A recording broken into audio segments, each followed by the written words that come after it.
Fala, João, beleza? Fala, galera, estão entrando. Vamos esperar a galera entrar. E aí, beleza?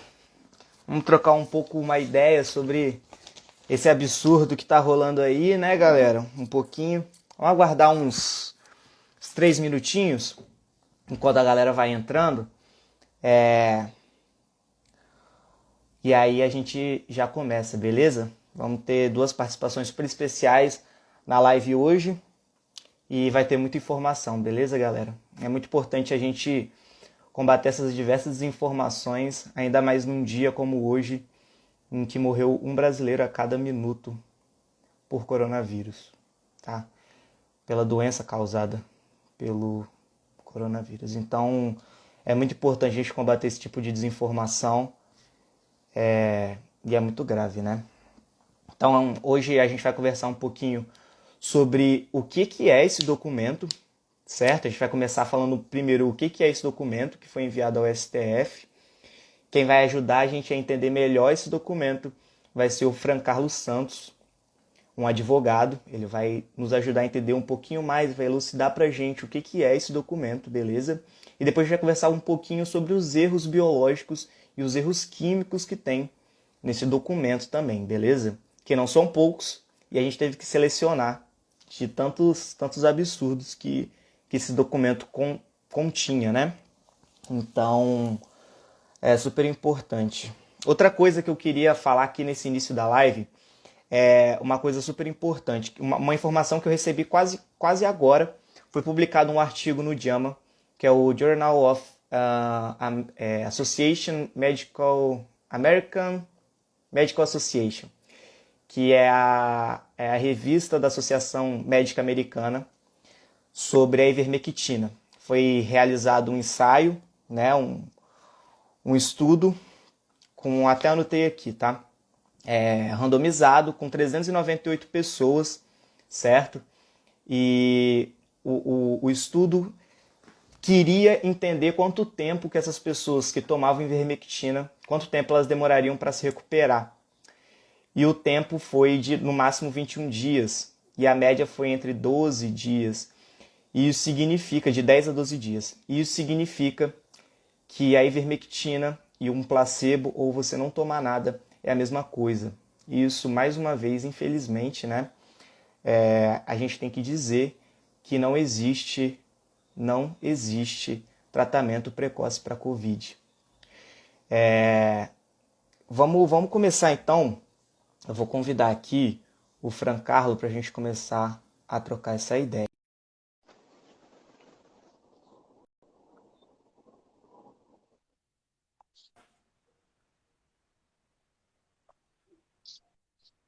E aí, Fran Carlos, tudo bem? Fala, Antônio, boa noite, tudo jóia? E você? Tudo ótimo. Gente, esse é o Fran Carlos, beleza? Eu tô com um roteiro aqui, por isso que eu tô olhando para baixo, tá, gente? É muito assunto que tem para falar, então eu tô com um roteirinho aqui, por isso que às vezes eu olho para baixo, beleza? O Fran Carlos, ele é advogado, ele é pós-graduado em Direito Penal e Processo Penal, e ele é pós-graduando em Direito Penal e Criminologia, beleza?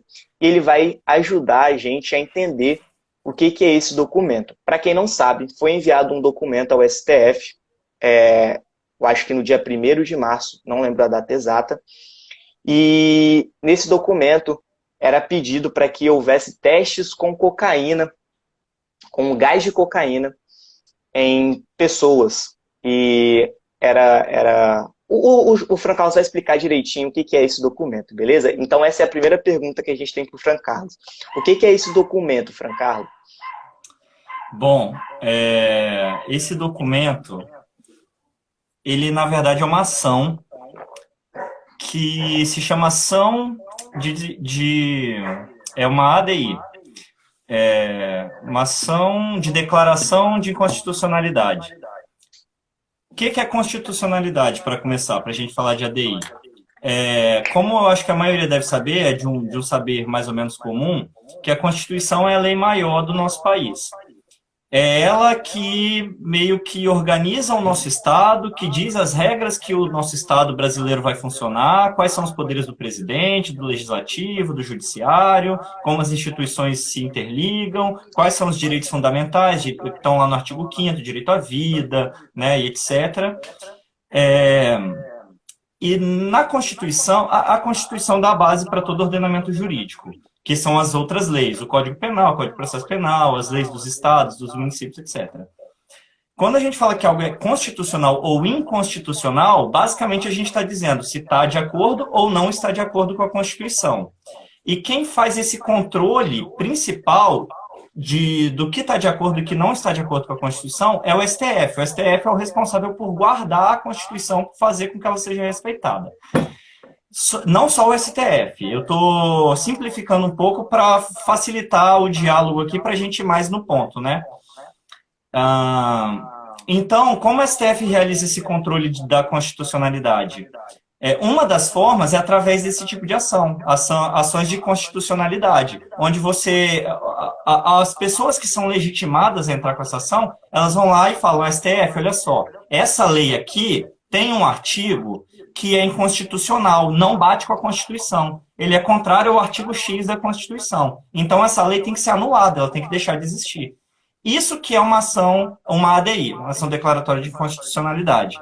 É quando alguém vai lá no STF e fala, olha, STF, essa lei aqui não está de acordo com a Constituição. Isso é esse documento que a gente está discutindo. Só que qual que é o problema? Não é qualquer pessoa que pode chegar e ir lá no STF e falar que uma lei é inconstitucional. Existe um rol que está no artigo 103 da Constituição que diz quem são as pessoas que podem fazer isso. O Procurador-Geral da República, o presidente, o partido político com representação no Congresso Nacional, são muito seletos os casos. Esse cara, essa instituição aí que ele representa, me fugiu o nome agora, mas acho que é a escola, você tem anotado? É a Escola Humanística Científica. Eu não sei nem o que é isso. Eu não sei se você conhece, mas eu não conheço. Eu procurei no Google ainda, dei uma olhada. Ele põe um site lá na ficção, eu tentei entrar, não encontrei nada. Caiu o site? Caiu. Eu achei que também nunca tinha existido, porque eu pesquisei lá e não achei nada. Então, começa o problema por aí. Essa ação, ela existe, ela é um documento, ela foi protocolada, ela gerou um númerozinho lá, acho que 6.721, número da ADI, eu joguei lá no site da STF, eu vi, ela tá lá, foi distribuída para a ministra Rosa Weber, tá concluso no gabinete dela, para ela poder dar alguma manifestação, porém, ela, como a gente vai discutir um pouco mais para frente, ela é totalmente inócua. Entendi, Francarlo. Exatamente, foi uma ação feita pela essa escola humanística, eu tentei buscar mais informações, só que o site caiu e, enfim, a gente não conseguiu ter mais informações sobre o site, só sobre a pessoa, né? A próxima pergunta tem a ver com isso também, o Francarlo. O que vai acontecer quando isso chegar no STF? Porque, eu vou ser bem sincero, quando eu recebi essa informação, esse documento, eu recebi pelo Twitter, e eu dei risada, porque eu achei muito absurdo, eu achei tudo muito absurdo. Eu não consegui compreender o que o documento queria dizer, então eu achei que fosse mentira, eu achei que fosse uma fake news. E aí o meu amigo falou, olha, se você for falar sobre isso, dá uma olhada para ver se isso é real. E aí foi quando eu entrei lá no STF, realmente é real, tá realmente protocolado. Mas conta pra gente, o que vai acontecer então quando isso bater no STF? O que pode acontecer? Beleza. Eu também tive a mesma reação que você. Quando eu recebi trechos da decisão e eu vi aquelas coisas escritas e, assim, não precisa, eu acho que entender de química ou de biologia para ver que não se conectam, nem se conectam os parágrafos, está muito mal escrito aquilo. E eu tive a curiosidade de pesquisar quem foi o advogado que redigiu essa petição. E eu vi que ele é um senhorzinho bem idoso, assim, achei até engraçado. Essa questão. E, cara, sinceramente me pareceu que existe ali aquela pessoa que redigiu aquilo ali tem alguma dificuldade, não sei, talvez um transtorno mental, alguma coisa assim que realmente a escrita está incompreensível e são umas ideias muito, muito malucas, né? Mas vamos lá. isso já está no STF, né? Você perguntou o que vai acontecer se bater lá, já está lá, está no gabinete da ministra Rosa Weber. Como são feitos, mais ou menos, simplificando, a análise de processos judiciais no geral? É feito em duas etapas. Primeiro você tem uma análise preliminar e depois você tem uma análise de mérito. O que significa isso? O mérito é o assunto que você está discutindo no processo. Então, se eu vou e processo o Antônio porque ele foi e me passou um cheque sem fundo. Estou inventando uma história aleatória aqui. O mérito, a discussão, o suprassumo do processo é o Antônio passou um cheque sem fundo para o Francarlo. Mas, antes de analisar esse mérito, é necessário ver se a petição que eu fiz, ela preenche uns requisitos. Como, por exemplo, se ela foi redigida por um advogado, se esse advogado tem procuração do cliente dele para poder dar entrada nessa ação, se faz sentido o que está escrito ali para mover uma ação, se ela foi assinada, ou seja, tem um monte de requisitos que, se não preencher aquilo, nem analisa o mérito, entendeu? Então, tem uma análise preliminar e depois tem uma, se passar na análise preliminar, vai para a análise de mérito. Nesse caso dessa ação, ela não vai passar nem na análise preliminar. Primeiramente, por causa disso que eu te falei. A pessoa jurídica representada por aquele advogado, a pessoa jurídica que entrou com essa ação, não tem competência para entrar com essa ação. Então, o que vai acontecer, com certeza, é que a ministra vai olhar aquilo e vai falar: isso daqui não preenche o requisito da legitimidade ativa, que é o sujeito que tem direito de entrar com aquela ação. Existem ações que qualquer um pode entrar, né? Pode ser que a pessoa entre, é aceito, mas depois o mérito é julgado negativo. Mas existem algumas ações, como, por exemplo, ações penais, né? Se alguém comete um crime de roubo, eu não posso chegar como particular que fui roubado e processar criminalmente essa pessoa por roubo. Ações penais desse tipo são, por exemplo, de competência do Ministério Público. Por isso que a gente vê que o promotor de justiça, representando o Ministério Público, vai lá e protocola uma denúncia contra fulano de tal. Foi o caso lá do processo Lula. Você pegar quem processou o Lula, foi aquela força-tarefa da Lava Jato, representado lá o Dallagnol, outros procuradores do Ministério Público Federal, porque são eles que têm a competência para entrar com essa ação. E no caso da ADI, que é essa ação que a gente está discutindo aqui hoje, como eu falei anteriormente, tem um rol delimitado, essa pessoa não está dentro desse rol, portanto, essa ação não pode nem ser julgado o mérito dela. Então, muito provavelmente, a não ser que a ministra queira, talvez, jogar alguma coisa ali para... Às vezes o STF faz isso, né? Mesmo sem precisar, joga algumas informações só para poder, talvez, utilizar a função um pouco política do STF, de afastar fake news, etc. Talvez se manifeste sobre alguma coisa. Eu acho difícil. Eu acho que não vai se manifestar sobre o mérito, só vai falar que não preenche o requisito de admissibilidade, então não pode nem ser analisado, entendeu?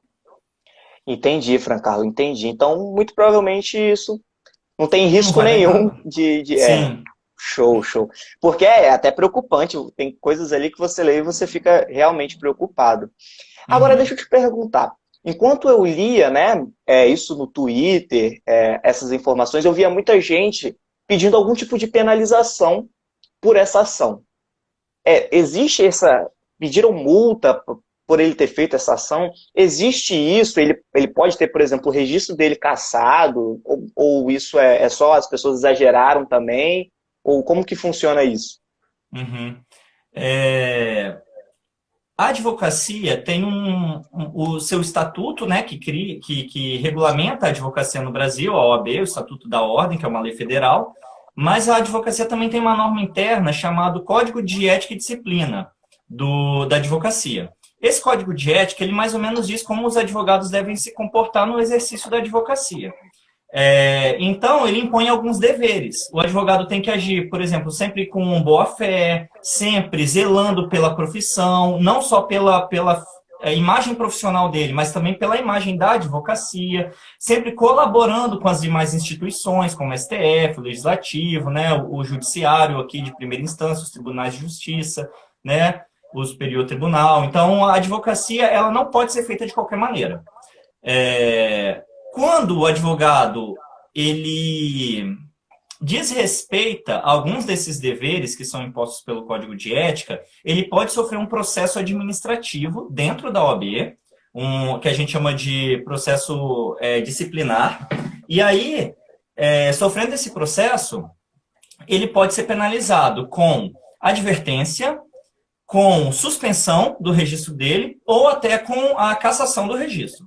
Nesse caso especificamente, eu não entendo que seja caso de suspensão ou exclusão. Eu entendo que uma advertência basta. A não ser que esse cara esteja fazendo inúmeras ações dessa maneira e essa não seja a primeira e que, de fato, ele está tendo uma conduta totalmente irresponsável.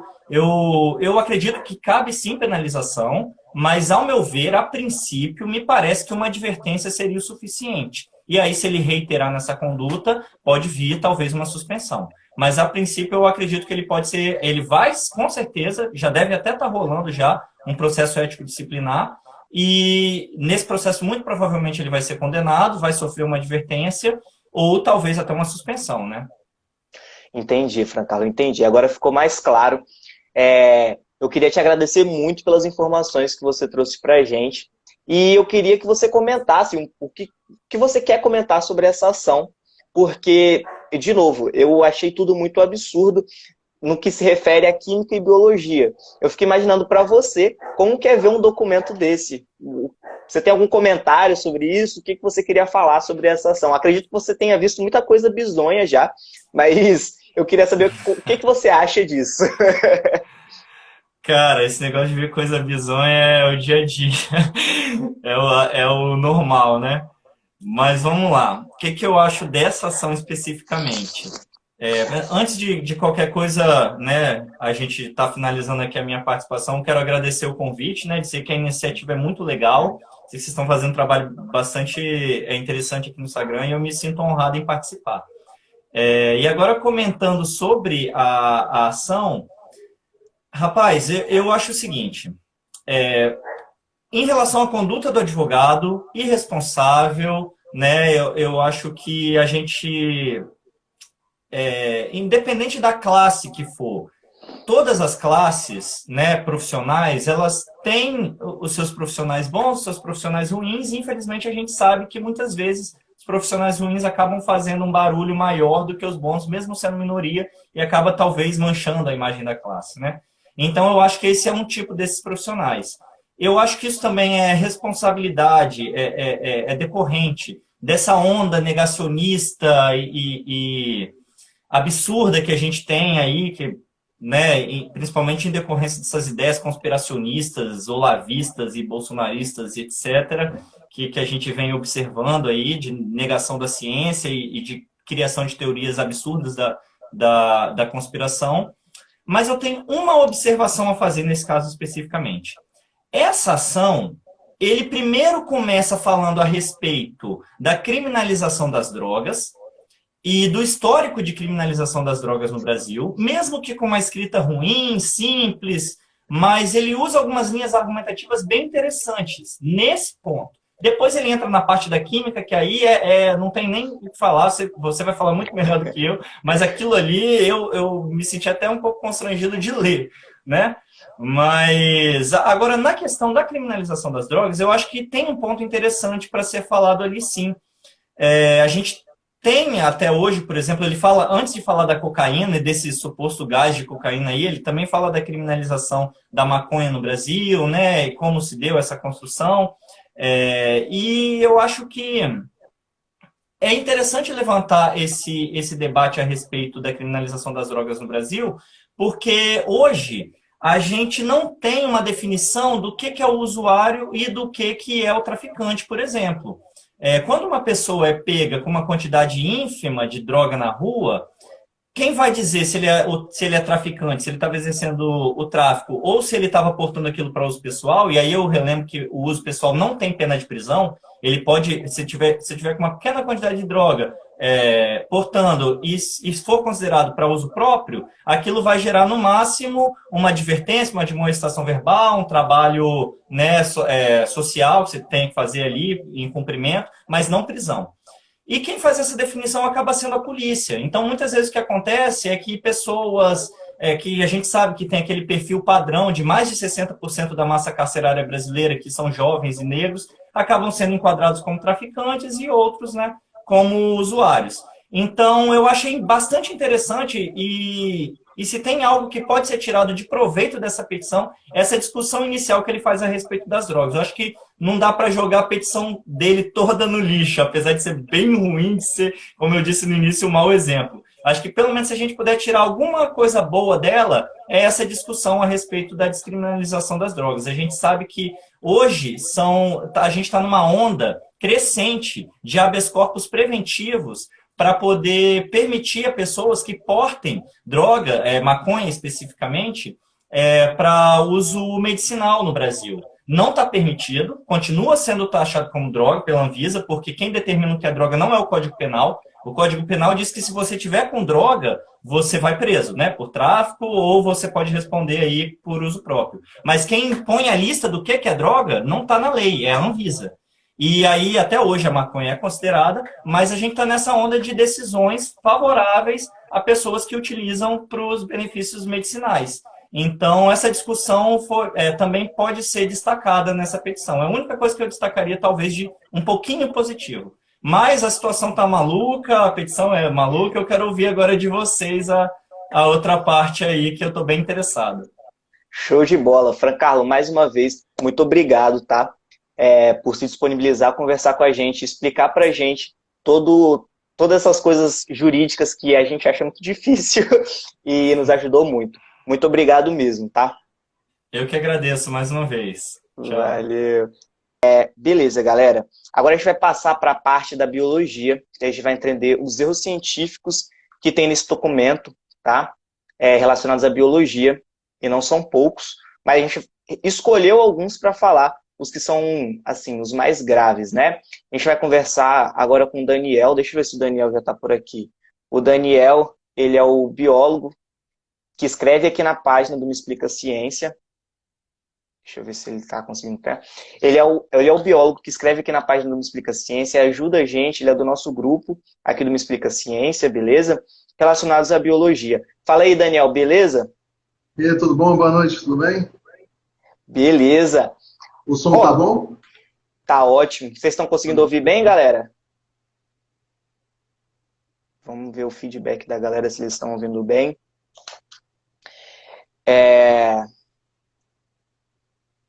Estão ouvindo bem, galera? Consegue ouvir a gente?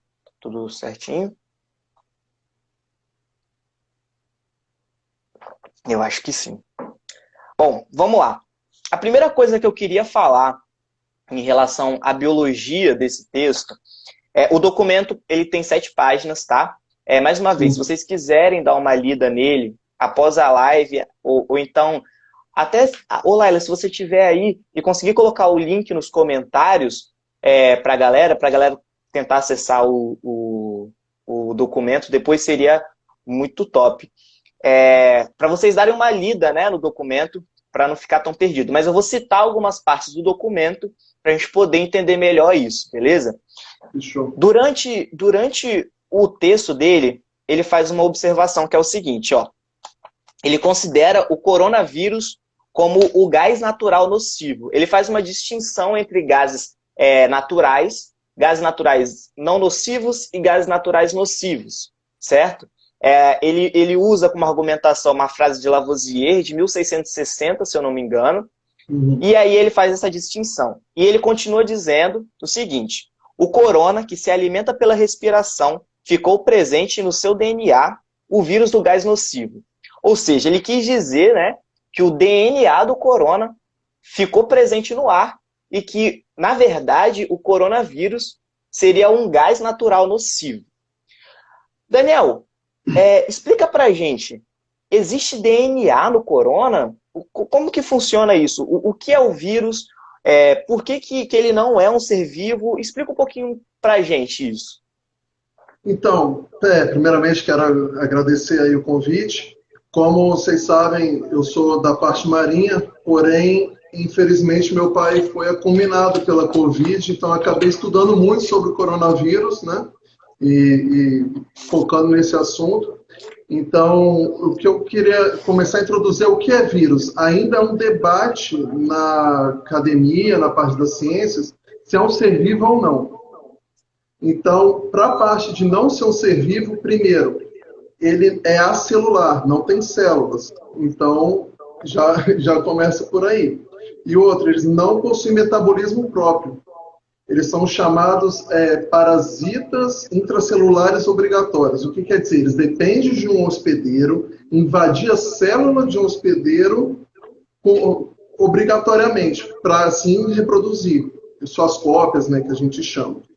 E já a parte não viva, né, que seria, que seria um ser vivo, seria porque ele tem, os vírus têm material genético, tem RNA, no caso do coronavírus tem RNA, tem DNA e tem uns que tem os dois. Então o vírus algo, né, vamos pôr assim, muito doido de entender, assim, tanto que quando você na escola você estuda como não sendo ser vivo, só que você entra na biologia, você conhece outra gama de ideias também, entendeu? E também eles sofrem mutações constantes, evolutivas, então que todos os seres vivos têm, entende? Então ainda há essa confusão na academia, entendeu? Entendi. Então, Daniel, ele disse que o vírus do corona é um DNA. Então não, né? O coronavírus não é um DNA. Ele tem RNA, o coronavírus. Ele tem RNA. Entendeu? Beleza, ótimo. Eu vou puxar mais uma parte do texto em que ele fala, que ele quer falar sobre as mutações que acontecem, que foi dita por você, e as variantes. Ele argumenta da seguinte forma: as massas desses gases, que seriam os gases nocivos, né, que têm a mesma densidade e propriedade, se atraem na razão direta de suas massas, que expressam em quilograma-litro, para se acumularem em grandes volumes que dizem ser as variantes de mutações e as reinfecções de Covid-19. Então, pelo que eu me forcei a entender aqui, ele quis dizer que, na verdade, essas mutações e essas variantes é quando ocorre uma acumulação muito grande desse gás, né? Gás nocivo de corona. Eu queria que você falasse um pouquinho para a gente o que são essas mutações e como que surgem essas variantes. Por exemplo, aqui a gente tem no Brasil uma muito, muito famosa, né? Que é produto nosso, como disse o Átila em sua última live, pode bater no peito, que essa é brasileira. Eu queria que você falasse um pouco sobre essa variante P1 e explicasse o que é isso tudo. Então, eu entendo quando ele fala dessa massa, desse acúmulo de gás no nosso corpo como carga viral. Eu entendo isso. Que a carga viral nada mais é do que a quantidade de cópias de um vírus em determinado fluido ou secreção, no sangue, ou se for pegar na mucosa, enfim, entendeu? Então, é absurdo do jeito que ele fala. E outra, a variante aqui do Brasil é a P1. Então, lembrando, da parte do vírus sendo um ser vivo, ele sofre mutações evolutivas normais, entende? Como os outros seres vivos. Então, as variantes nada mais é que essas mutações que ocorrem principalmente em vírus que possuem o RNA. No caso, o coronavírus possui o RNA, beleza?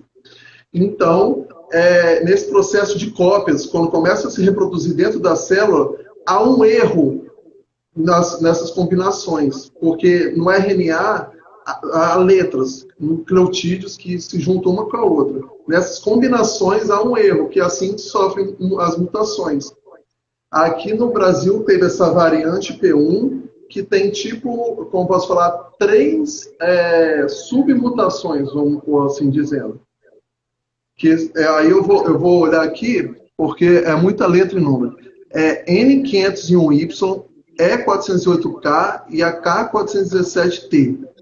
O que modificou? Essas são 3 subvariantes, vamos pôr assim. O que modificou no vírus? Então, antes de explicar o que motivou, a gente tem que saber como que um vírus consegue entrar na célula humana ou de outros animais. Eu gosto de explicar de um jeito simples, chave e fechadura. O vírus vem com a chave e nossa célula é a fechadura. Beleza? Então, ele vai tentando com várias chaves até ter a combinação. O que aconteceu nessa variante? Com o tempo, o nosso corpo vai adquirindo imunidade, o nosso corpo diariamente é bombardeado por vários vírus e bactérias. Então, nosso sistema imunológico é ligado 24 horas por dia. Então, tem gente que consegue, são os assintomáticos, na maioria, e consegue produzir anticorpos em grande quantidade, que os sintomas são leves ou não possuem sintomas, entendeu?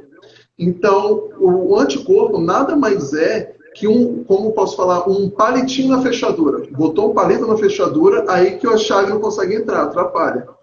O que mudou nessas variações foram os vírus, como fizeram novas chaves. Então, eles conseguem novas cópias de chaves, então conseguem entrar pelos lados que não tem esses palitinhos atrapalhando. Não sei se deu para entender a logística, entendeu? E eu acabei de ver aqui uma pergunta, podem surgir mais variantes? Sim. E, infelizmente, foi no estado do Amazonas, né? Como surgiu essa variante? Como foi diagnosticada essa primeira variante? Ela foi diagnosticada no Japão, em 4 pessoas que estiveram no Amazonas. Então, lá, noticiaram o Ministério da Saúde aqui do Brasil, e o primeiro estado a ser diagnosticado nessa variante brasileira, como tem em outros países, porque nós somos animais. A nossa população, o vírus correndo entre nós, pessoas que não usam máscara, que não fazem esse preventivo. Então, por exemplo, o Amazonas, infelizmente, tem esses casos todos. E a variante veio de lá, né? Não foi à toa, justamente porque como posso falar, o vírus conseguiu circular em vários corpos. Então, foram se adaptando em uns, ganhando forças em outro. E, normalmente, quando um vírus ele cria uma variante, ela é mais mórbida, ou seja, ela consegue contagiar mais pessoas de formas mais fortes até. Então, essa é a preocupação das variantes, entendeu? Então, a mesma variante que nomeou no Brasil, a P1, essas 3 outras submutações também foram encontradas, por exemplo, na África do Sul também. Então, a dificuldade é essa, a maior preocupação é essa, porque essas novas vacinas que estão vindo vêm com um código genético X do coronavírus. E com essas novas chaves, então, vão ter que criar novos bloqueios para as fechaduras nas nossas membranas celulares. Então, a nossa maior preocupação da biologia, da medicina, é exatamente isso. Essas variantes que estão para vir, infelizmente, virão outras, porque há um descuido que a gente vê que hoje, infelizmente, né, bateu recorde de número de mortos.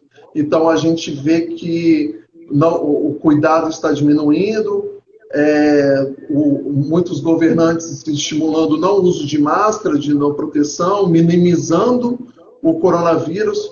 Muita gente acha também que o coronavírus é uma gripe. Não é. A gripe é da família influenza. Já o coronavírus é outra família de gripe. Por mais que ele possa dar alguns sintomas gripais, coriza, dor de garganta, mas ele não é uma gripe. Eu botei até no meu Instagram, lá nos stories, umas perguntas, a maioria está achando que é gripe. Mas não é. Gripe é causada pela influenza, que tem H1N1, H2N3, que é gripe aviária, gripe suína. Tanto que todo ano, aí que tá, eu lembrei, todo ano há vacinas para gripe, certo? Por quê? Há mutações do vírus durante o ano, que a gente chama de cepas.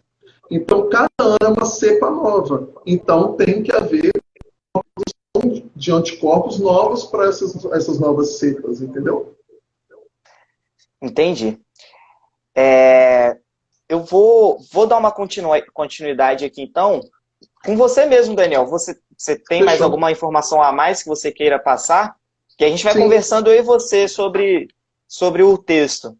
Né? Sim, primeiro falar que infelizmente não há ainda algo, como posso falar, que vem um método contra infecção, um preventivo, ainda não tem. Muita gente usa a ivermectina, hoje saiu até, né, um trabalho dizendo sobre isso. Há novos trabalhos vindo. A própria fabricante da ivermectina fala que não serve, mas tem gente que infelizmente tem ignorância no sentido, estou falando do procurar saber fontes, não é questão de burrice, é ignorância de ser cabeça dura, entendeu? E Ainda mais no são momento que a pessoas gente vive, né? Com de muita desinformação, de negligência de governante. Desculpa te cortar, Daniel, mas eu acho Não, sem muito problema. absurdo. Eu acho muito absurdo a gente, depois de um ano de pandemia, a gente ter que voltar a discutir máscaras. É um absurdo você ter um governante se prestar o papel de fazer uma live com milhões de pessoas questionando o uso de máscaras. Depois de um ano de pandemia. Na mesma semana em que a gente alcançou mais de quase 10 mil mortos em uma única semana. Então, por causa disso que essas pessoas... por causa disso que essas pessoas se apegam a essas desinformações. Isso às vezes não é ignorância da pessoa, ignorância das pessoas, desculpa. É ignorância da pessoa motivada por figuras públicas, grandes, políticas. Né? Então, é muito complicado isso. Duas coisas que eu queria falar antes de você começar a parte química. A primeira é essa questão, já que você tocou na política, muita gente negligencia a ciência a vida toda. Não, que isso não quer, verbas, deixa de dar verbas, isso de todo o governo, tá? Não estou falando, claro que o de agora diminuiu bastante. Porém, o Brasil nunca foi levado a sério saúde e ciência. Aí, do nada, né, aparece, eu estou falando do nada assim, surge um vírus e do nada eles querem a vacina, querem assim, para ontem. Entendeu? Aí, entrando no ramo das vacinas, que eu acho importante a gente falar também, que já que falou de política, de conspiração, tem muita conspiração atrás das vacinas também. Então, a gente, em pleno século XXI, em 2021, está tendo, entre aspas, uma revolta das vacinas. Uma nova revolta da vacina. Então, isso eu acho muito bizarro. Isso eu não consigo entrar na minha cabeça. E pessoas não se cuidando. E com percepção, assim, as pessoas que menos se cuidam, eu não vejo. Entende? Preocupação, a maioria é sintomáticos, entende? Todo mundo acha que você está doente. Doença é a manifestação de um patógeno. Então, não significa que você não está doente, entendeu? Você tem a doença. Desculpa, não significa que você tem, no caso, o vírus. Mas aí, essa parte da vacina, é o que eu queria só terminar a falar, o que é a vacina? A vacina nada mais é um auxílio na imunização. Existem 4 tipos de vacinas, mas eu vou me atentar a 2, que são as 2 que estão sendo utilizadas aqui no Brasil. Primeiro é a Coronavac. A Coronavac é utilizada como? Em vacina com vírus inativados, que é o mais comum de se utilizar. Já a AstraZeneca, ela é feita da seguinte forma: é um pedacinho de um outro vírus, que eles põem o material genético, no caso o RNA, do coronavírus dentro desse vírus que não vai se mutar, não vai se manifestar, e com esse material genético criam-se anticorpos. Lembrando que criamos anticorpos diariamente. Porém, as vacinas, elas antecipam essas produções de anticorpos. Por isso, a grande importância delas. E, se você, infelizmente, contrair o vírus, os sintomas serão leves, porque você já conseguiu bloquear muitas fechaduras para o vírus não conseguir conectar a chave e entrar no seu corpo, porque, lembrando, ele só consegue se reproduzir em outro hospedeiro, vamos supor. No nosso caso, o da Covid, estamos falando de seres humanos, né? Então, eu só queria terminar esse tópico falando dessa questão de vacina, porque ele também fala no coisa questão de vacina. A gente vai chegar, vamos falar sobre isso também. Então, beleza. Então, eu antecipei, mas tudo bem, a gente vai falar também. Vamos conversando. Vou dar uma lida aqui nos comentários da galera. A Laila disse que não existe tratamento preventivo. Exatamente, Laila, não existe. E falamos também sobre os artigos que saíram hoje, o artigo que saiu hoje. A desinformação é horrível, muito ruim, só atrapalha o trabalho, só atrapalha o trabalho. E a gente está aqui, a gente assume essa responsabilidade, a gente está aqui para falar sobre isso, por mais cansativo que seja. Como eu disse, 1 ano depois da pandemia, tem pessoas que não sabem o que é o vírus, e a gente tem que ter essa responsabilidade de informar. Meus colegas estão dizendo que o que mata mesmo é o dióxido de carbono por não usar máscaras. É a fake news da hipóxia, né? A gente estava pensando em fazer um post sobre isso, a gente pode fazer um post sobre isso também. Então, você pode mandar para os seus amigos. Hipóxia seria baixa concentração de oxigênio. De no caso, isso. Inseria mais gás carbônico para diminuir a quantidade de oxigênio. Entendi. Essa live está maravilhosa, muito obrigado. A postura do Executivo Federal na gestão dessa crise pode resultar em responsabilidade. Olha aí, o Franco Carlos mais uma vez ajudando a gente. E é exatamente isso, né? Porque agora, discutir o que a ciência podia fazer, ela já fez. Agora, infelizmente, a discussão é política mesmo. Foi desenvolvida uma vacina em tempo recorde, em 1 ano. Então, tudo que a ciência podia fazer para achar uma forma de acabar com essa doença, já foi feito. Então, cabe agora realmente aos nossos governantes cuidarem dessa parte. Vamos lá. Terminei de ler os comentários, vamos ler. Vamos falar um pouquinho agora sobre a parte tanto da química como coisas a mais, né? Vamos continuar falando sobre o texto dele. Ele fala que essas massas e os gases nocivos, né, que a gente tinha falado anteriormente, só podem ser neutralizadas por outro gás natural, de propriedade diferente. Então, a fundamentação que ele faz no trabalho dele é que existem gases naturais e gases inorgânicos, segundo ele, né? E que esses gases naturais, eles só poderiam ser combatidos por gases naturais, e que nenhum suprimento inorgânico, ele disse que a vacina é um suprimento inorgânico, não poderia combater, né, esse gás natural nocivo. Então, a gente percebe aqui claramente que o que ele usa como argumento é a espécie de semelhante cura semelhante. Eu não sei se vocês já lembram disso, né? A gente fez uma série de posts sobre pseudociências e o princípio de semelhante cura semelhante é muito famoso em uma pseudociência chamada homeopatia. Né? A homeopatia é utilizado como base o princípio de semelhante cura semelhante, né? Então, eles pegam um sintoma, vamos supor que você tenha gripe, e o que causa, e você fique com aquela rinite, né? Com o nariz pingando. E aí, o que natural faz o seu nariz escorrer também? Cebola. Então, a ideia é diluir a cebola, porque a cebola causa o mesmo efeito do que a gripe, e se você tomar em baixas concentrações, a cebola curaria a sua gripe. Esse é um princípio de semelhante cura semelhante, um princípio utilizado pela homeopatia, e é o mesmo princípio utilizado nesse documento. O que me leva a pensar que esse documento tem muita relação com uma pseudociência, com a homeopatia. E por que a gente sempre fala que é muito importante a gente combater pseudociências? Por causa disso.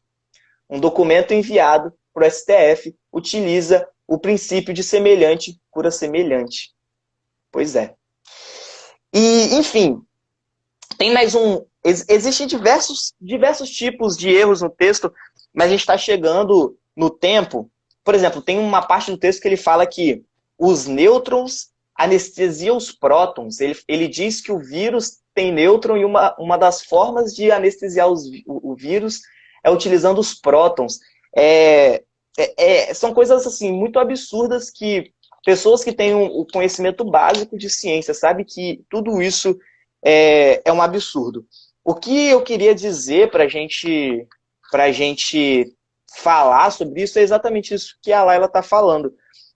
Gente, de onde ele tirou isso? Qual é a referência utilizada? Qual é o argumento científico utilizado? Qual é a referência?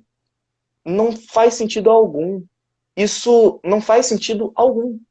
Você percebe que pelo texto, ele nem menciona, não faz citação não faz referência. É zero Não, embasamento mesmo, é no achismo. exatamente, é uma coisa no machismo. E são coisas assim que são absurdas. São coisas tão absurdas que se você com uma base nem científica, de pesquisa, de buscar informação, né, como diria o ET Bilu, o ET brasileiro, busque informação. Busca São coisas conhecimento. simples, busque conhecimento. Eu só queria terminar falando sobre duas coisas que ele disse no final do documento, que são muito importantes mesmo. A primeira, ele requer, né, que o Estado experimente o gás de cocaína injetado no corpo humano para ver se o vírus morre. De novo, com que referência? De onde ele tira isso? Sim. Qual é a quantidade? De onde vêm esses argumentos? Como que você vai expor uma pessoa? Qual é o teste de segurança? Não existe nada sobre isso. E isso que é perigoso, entendeu? De onde vem isso? De onde vem essa informação? E a última coisa que ele... Uma das últimas coisas que ele requer, eu escolhi duas, mas na verdade eu acho que ele requereu três. Olha, o Francarlo falou que esses requerimentos não são compatíveis com a ação que ele usou. Mas uma informação super importante sobre o documento, então.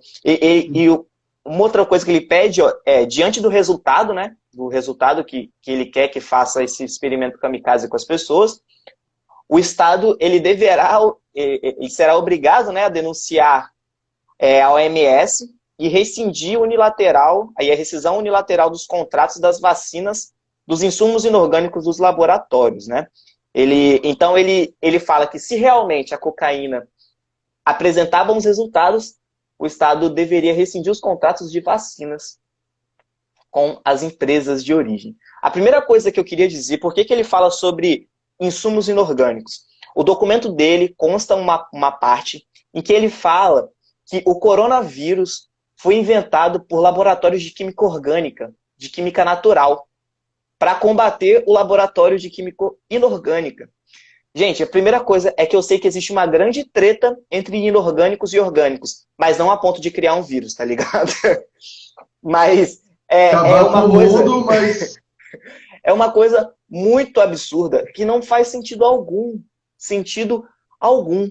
Então, a primeira coisa que eu queria lembrar aqui é que, galera, por mais que a gente ache o melhor fármaco para combate à Covid hoje, nenhuma terapia substitui a necessidade de vacinas. Certo? Nenhum. A vacina é o melhor remédio visando a imunologia. Você ficar imune, né? Então, galera, por mais que seja o melhor remédio, isso é absurdo. Isso é um absurdo. Beleza? Eu queria dizer que... Pode falar. Só um adendo só que você falou da questão da criação em laboratório. Até hoje, né, pelo menos não tem ainda uma comprovação 100% do surgimento. Entende? Porém, o que tem no meio científico que está lá ainda comprovado é a passagem, né, a evolução, daí que está, a adaptação dele, do morcego, o pangolim.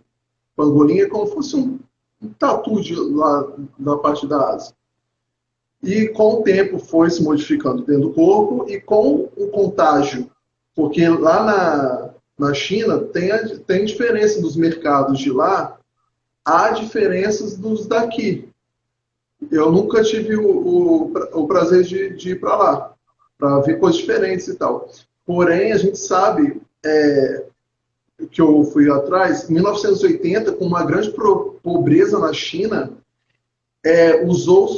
foi liberado o uso de animais selvagens para o uso da alimentação, por causa da quantidade populacional e muita pobreza e tal. Então, animais que não teriam contato na natureza, por exemplo, o morcego e o pangolim, cada um com seus patógenos, seus vírus, suas bactérias, não teriam na natureza.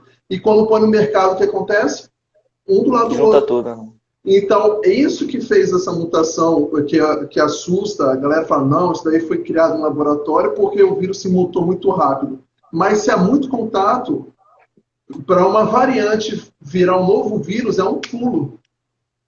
Então, por isso que a gente tem que reduzir o número de contágio, bater nessa tecla da vacina, que é o que vai, entre aspas, salvar o mundo, né? Vou pôr assim. Porque é bizarra essa questão. Ainda vira uma questão conspiratória. Porque, junto, tipo assim, tem conspiração em tudo. Como surgiu, em como combater, em métodos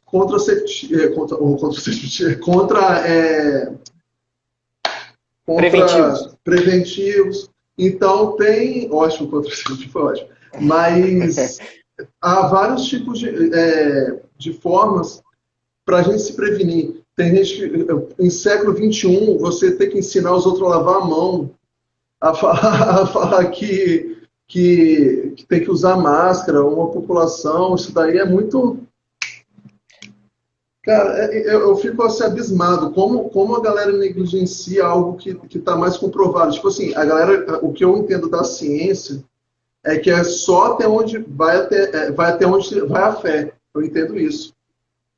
Porque a ciência vai, tipo, e a ignorância também, às vezes. Por exemplo, eu acredito na ciência em remédio para dor de cabeça, mas aí vem um cara e fala, não, uma vacina vai curar sua dor de cabeça, não vou tomar, prefiro ficar nesse remédio. E algo que não vai curar.